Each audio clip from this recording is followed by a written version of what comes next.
messieurs, bonsoir et bienvenue à la grande édition du dimanche, une édition rétrospective voyant les actualités qui ont marqué la semaine.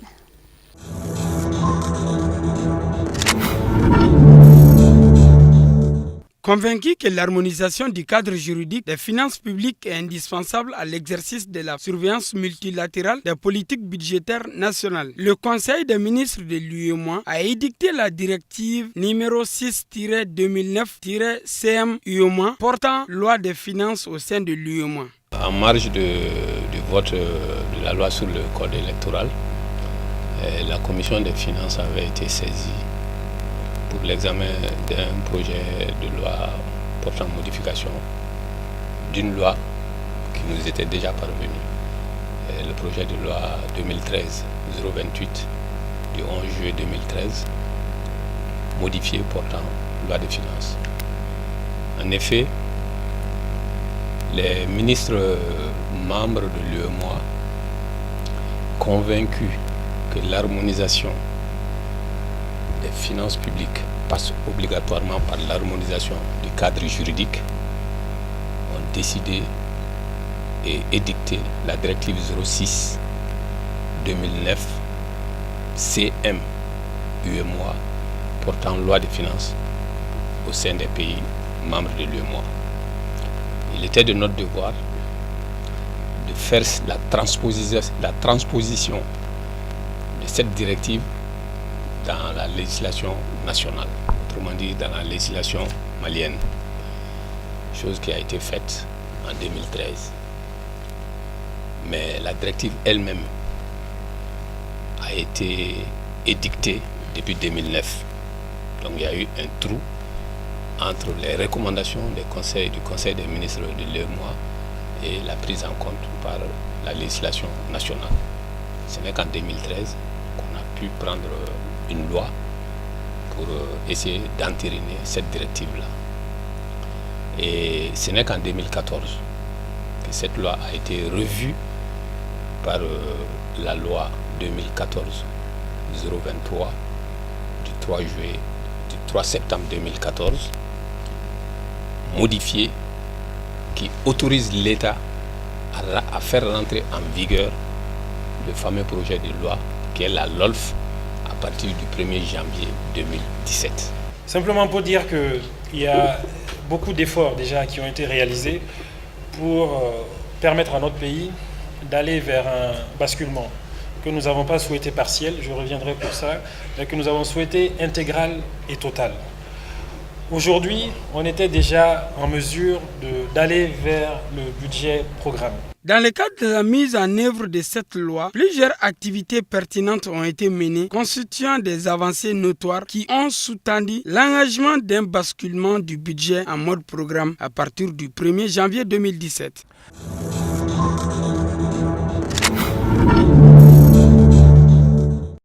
Dans le cadre de consultations périodiques sur les questions d'intérêt national, le président de la République IBK a reçu le chef de file de l'opposition, l'honorable Soumaïla Cissé, ce jeudi 8 septembre 2016. Je pense que tout ce qui a été dit, tout ce qui a été diffusé mérite certainement de bonnes explications, que ce soit pour nous à l'opposition, que ce soit pour le peuple malien. Le grand problème que je vois, c'est qu'il y a un déficit réel de dialogue dans notre pays.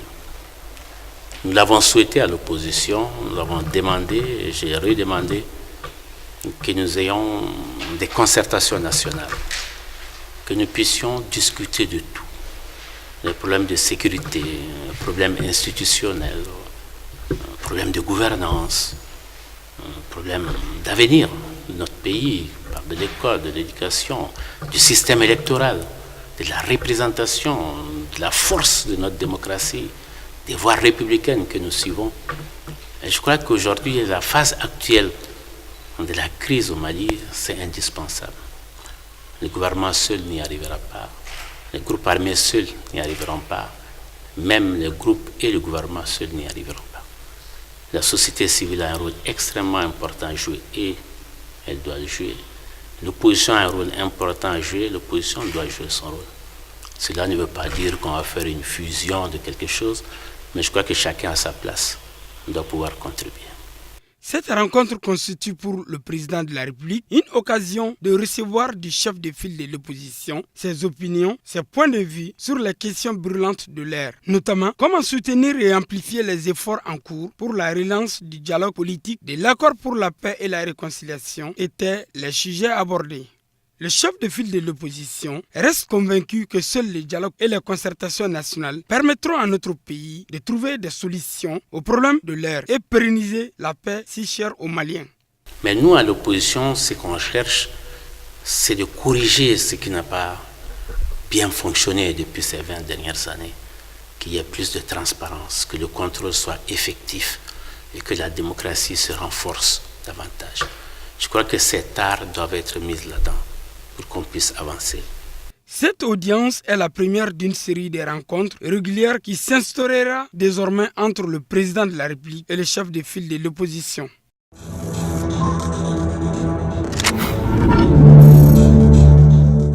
Après 3 ans d'exercice du pouvoir, la classe politique reste partagée quant au bilan du chef de l'État Ibrahim Boubacar Keïta. Alors que l'opposition parle de 3 années de mauvaise gouvernance, la majorité, elle, se réjouit d'un bilan positif. Un bilan globalement positif. Vous vous souvenez, il y a 3 ans, 77% de la population malienne a fait confiance à Ibrahim Boubacar Keïta. Et vous voyez, les pays venaient de très loin.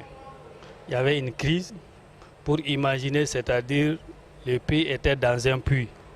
Mais aujourd'hui, Dieu merci, les Maliens sont en santé.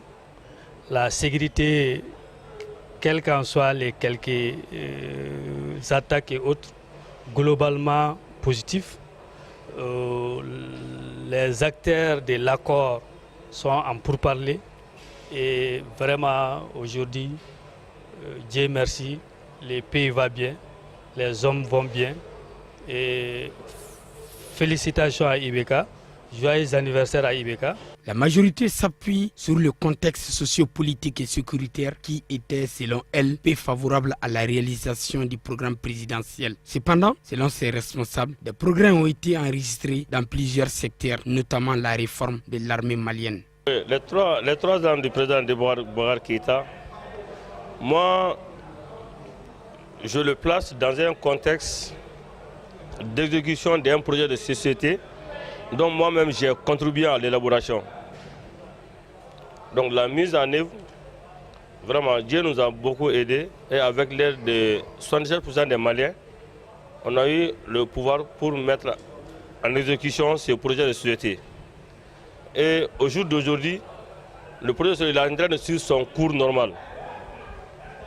Mais en vérité, il y a dans certains cas que nous sommes en train d'accuser des retards à l'exécution. Mais quand même, ça suit son cours normal. Et si tout va bien, dans le quinquennat dessiné pour le projet, quand même au finish, on saura boucler l'exécution de ce projet de société.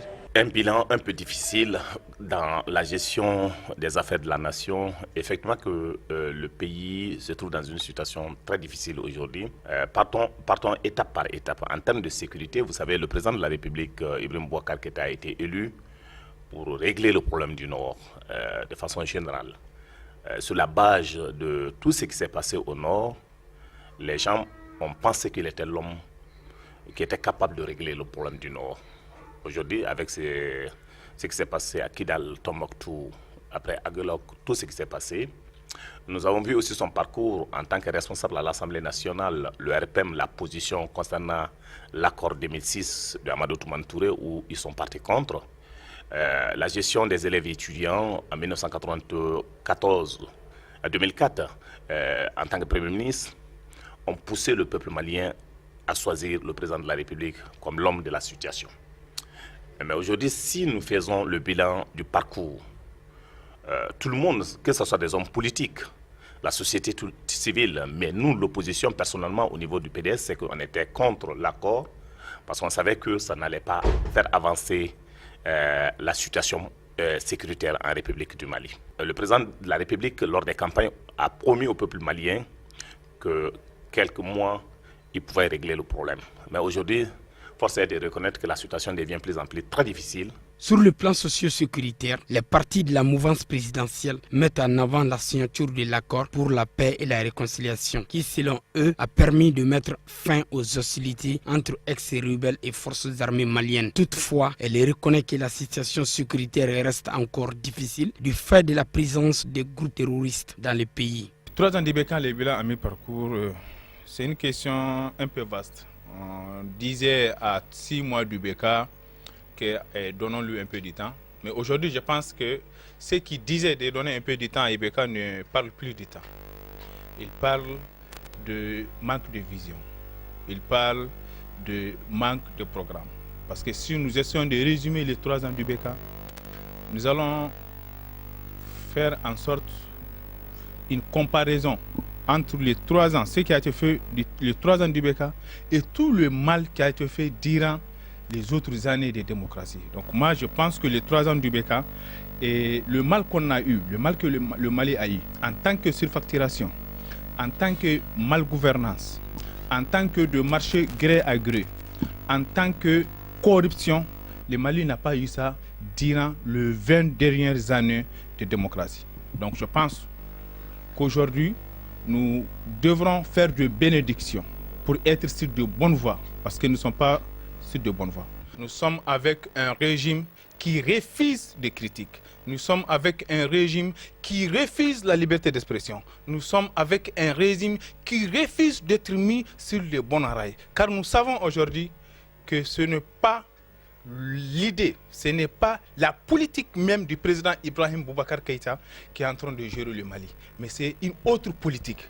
Et là, ce n'est pas là le problème. Le problème est qu'ils refusent de nous dire la vérité. Il faut qu'ils nous disent la vérité. Ce n'est pas le sud le problème. Ce n'est pas le déguerpissement le problème. Ce n'est pas le manque de pluie le problème. Le problème, c'est le Nord Mali. Ibeka a été élu parce qu'au Nord, il y avait des problèmes.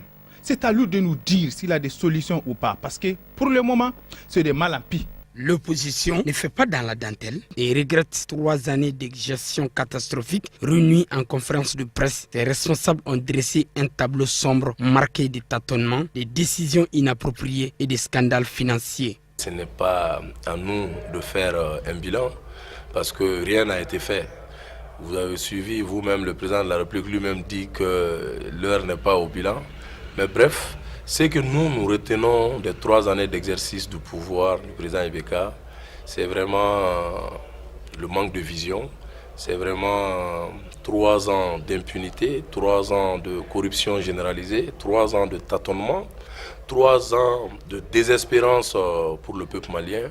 Parce que vous savez, le président Ibeka a été élu pratiquement plébiscité à plus de 77% des voix en 2013.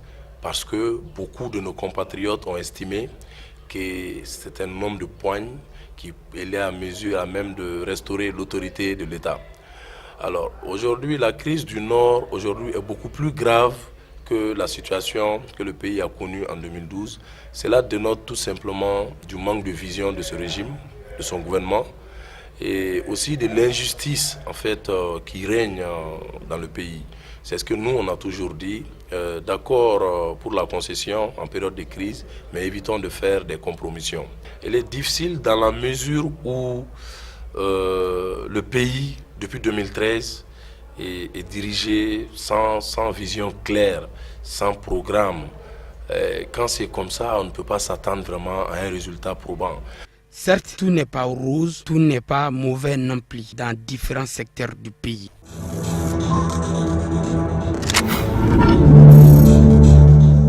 La délégation du président du groupement des leaders spirituels, musulmans et religieux du Mali, Seyd Chérif Ousmane Madane Haïdara, a été bien accueilli par les Katoua pour cette cérémonie de validation de leur bureau. Je suis très content aujourd'hui pour la mise en place de ce bureau concernant Kati. En tant que musulman aussi, je lance un appel au niveau de la jeunesse. Bon, nous sommes des jeunes et puis musulmans aussi, on a qu'à se réunir, donner des idées qui peuvent conforter la religion musulmane, montrer à la jeunesse que la religion musulmane c'est quelque chose qui est là pour le bien de tout le monde. Bon, d'abord, je peux dire que ce bureau est là plus précisément pour la jeunesse d'abord parce que la jeunesse c'est la base de l'humanité. Si la jeunesse est éduquée, on peut dire que notre pays a un bon avenir. Donc c'est la jeunesse qui est concernée, je peux dire. Comment préserver l'image pacifique de l'islam? C'est dans cette optique que le groupement des leaders spirituels musulmans du Mali a été créé. Je remercie la population de Kati pour cette mobilisation autour du groupement des leaders spirituels musulmans du Mali. Bon, après cette mise en place, j'ai un sentiment de satisfaction. Parce que j'ai vu la mobilisation générale de tout le monde, de toutes les autorités administratives, locales et religieuses et coutumières. Donc vraiment, les femmes sont sorties, tout le monde est sorti, donc sentiment de satisfaction. Ce que j'ai à dire aux jeunes juste, c'est de respecter les principes religieux, respecter les parents et se donner au travail. Parce que c'est seul le travail qui libère l'homme. Si on ne veut pas mourir esclave ou bien vivre esclave durant toute sa vie, donc il faut travailler. Donc celui qui travaille, qui respecte les principes religieux, qui respecte ses parents. Le groupement des leaders spirituels musulmans du Mali a un seul principe. Nous prônons un islam pacifique, un islam de paix tolérant, un islam qui vit avec les autres religions pacifiquement et qui souhaite une bonne collaboration religieuse dans la société. À l'issue de cette cérémonie, la composition du bureau local de Kati a été révélée au public, puis une validation sous la houlette du président du bureau national, Seyyid Cherif Ousmane Madane Haïdara.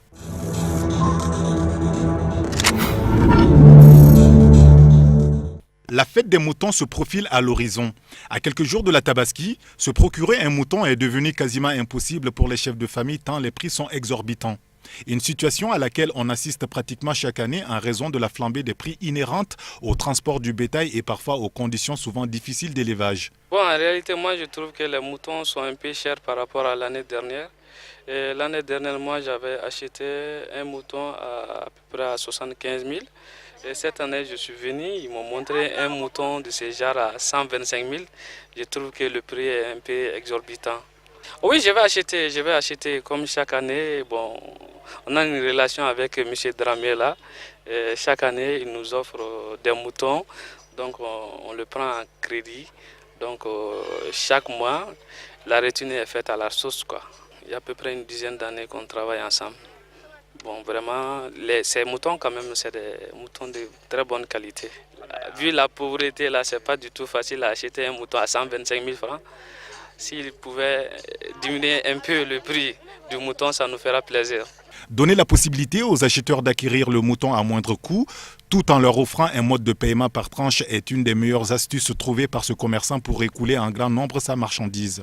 Malgré cette bonne initiative de ce commerçant, la cherté de la vie actuelle reflète la réalité de cette timidité sur les marchés du bétail et par ricochet une grave incidence sur les préparatifs de cette fête de Tabaski.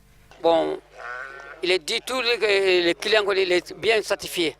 En tout état de cause, les marchés sont suffisamment inondés de moutons et la mobilisation risque de s'amplifier jusqu'à la veille de la fête où les acheteurs espèrent voir les prix baisser pour une meilleure offre. En attendant, les affaires pourraient bien profiter à M. Dramera avec sa bonne stratégie au profit des fidèles musulmans. Bonne fête des moutons, bonne fête de tous les Maliens, bonne fête de tous les musulmans.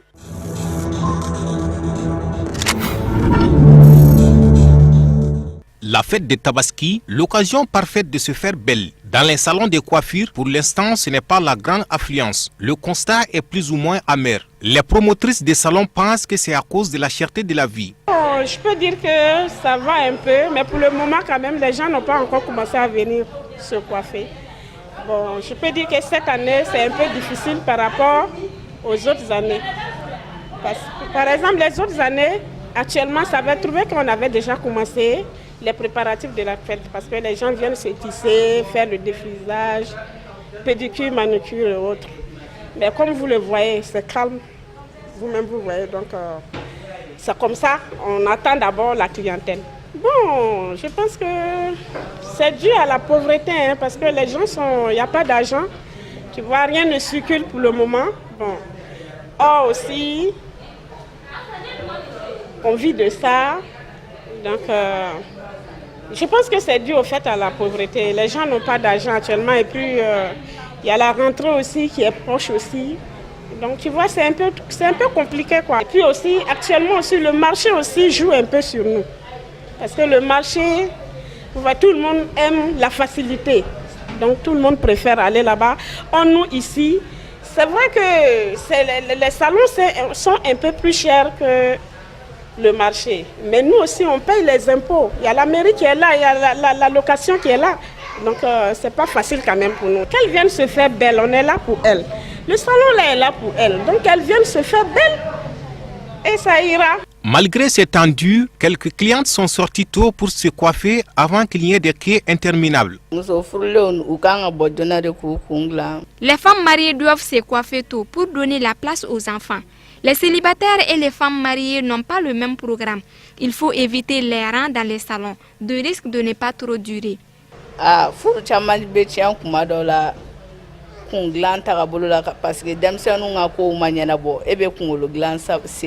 De l'autre côté, chez les tailleurs, c'est pratiquement la dernière phase des travaux. Les clients ont déjà commencé à récupérer leurs habits, mais selon eux, la situation financière des uns et des autres impacte sur cette fête.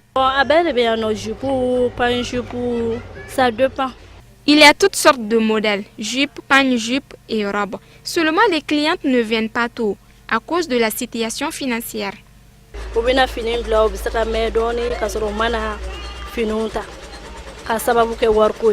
Non, c'est la race au marché avec un don noir.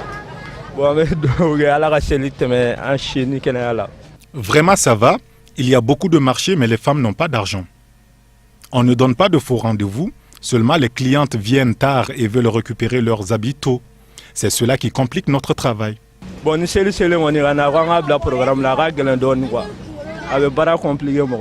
Voilà, fin de cette édition rétrospective. Merci à vous de votre fidélité.